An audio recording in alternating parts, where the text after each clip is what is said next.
Hey Bible readers, I'm Tara Lee Cobble, and I'm your host for the Bible Recap.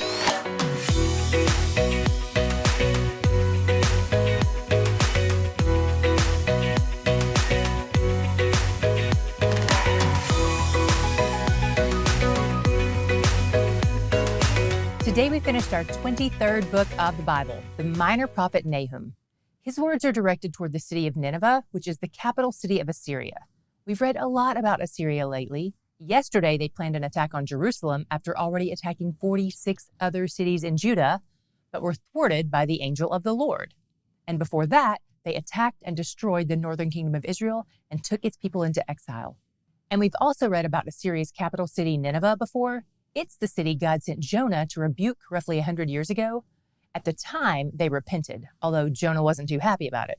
But here we are, 100 years later, and they've fallen back into their wicked ways, as evidenced by their actions toward both kingdoms of God's people. Nahum only explicitly mentions Nineveh a few times in this book. He mostly uses general terminology, which has an added benefit for this prophecy. It allows it to not only serve the immediate purpose of warning Assyria, but also holds a second-level meaning many prophecies do of being able to apply to future scenarios too. Nahum's message is that God will always judge evil. There have been and will continue to be evil empires throughout time, and none of them will outlive God and his judgment. Specifically here, God is judging Assyria for the way they've treated his people. He starts out with a reminder of who he is in chapter 1, verses 2 through 3, and this passage sounds a lot like Exodus 34, 6 through 7, which has been a common refrain throughout the Old Testament. In fact, we talked about it just 4 days ago on day 212. It's where God tells Moses his name. I want to read the Exodus version to you, and then I'll read the Nahum version. But first, I want to point out something that I think can help us understand this a little better. Do you ever read ingredients labels on food packaging? According to the FDA, product labels have to list the ingredients in order of prominence. So that means that whatever is listed first is what the product contains the most of, and the thing that's listed last is what's least prominent. So if you pick up a can that has water listed first, awesome. But if the first ingredient is high fructose corn syrup, then uh-oh. The point of all this is that the particular order of a list can reveal what's being emphasized in that particular situation. With that said, let's look at these two passages.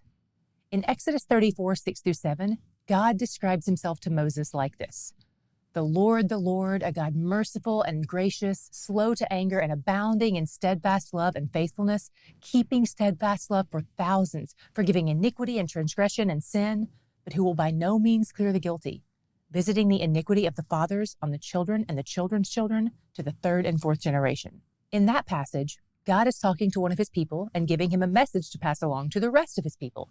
And he starts with all these incredible qualities he possesses, but then he tacks on a reminder at the end that basically says, oh, but by the way, lest you think I'm a pushover, I do still punish sin.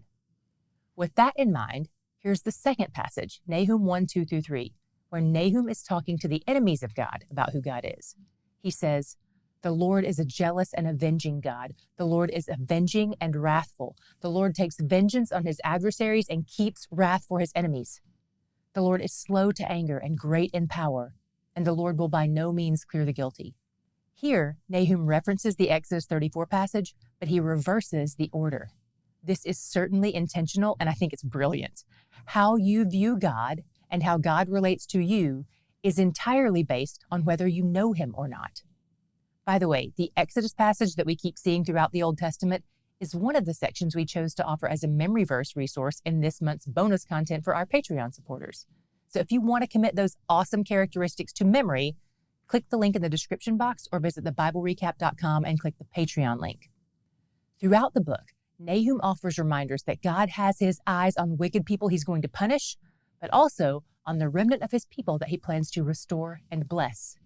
He encourages Israel with reminders that they will be set free and will be able to celebrate their feasts again, which is something they couldn't do while Assyria was oppressing them.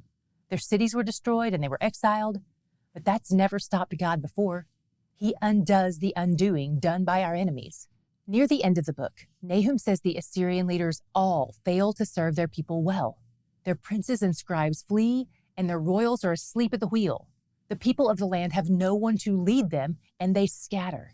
Meanwhile, the other nations around them, the ones who've been victims of their oppression, rejoice that they're being stopped in their tracks. So what happened after Nahum wrote this book? Assyria did fall, just like Nahum foretold. The river that flowed through the city overflowed its banks and brought enough destruction that it made it easy for the Babylonians to come in and take over. And interestingly, in the Babylonian Chronicles, an ancient text that tells their version of events, they report that a fire broke out in Nineveh in the midst of the flood and the siege, which Nahum prophesied in 3:15 when he said, "There will the fire devour you." It all happened in 612 BC. The theme of this short book was my God shot for today.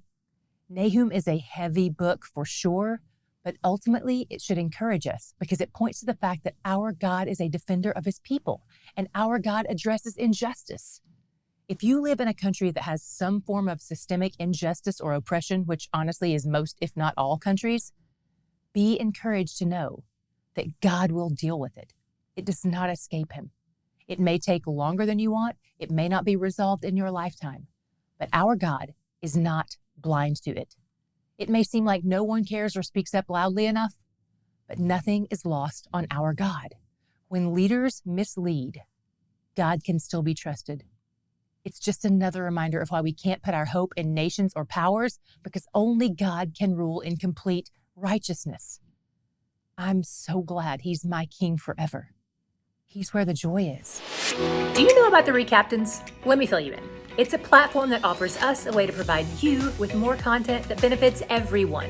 It helps content creators like us offer additional resources that benefit you while you help us keep the lights on. So when you create a RECAPtains account, you get more of our content that goes along with our reading plan.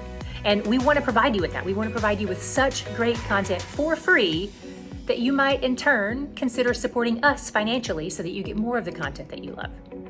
When you choose your support tier as a RECAPtain, you get to pick and choose what you get in return for that support. It's super easy to create an account, and you can unsubscribe or change your support tier at any time. To find out more about the bonus content we have ready and waiting for you, visit thebiblerecap.com and click the RECAPtains link.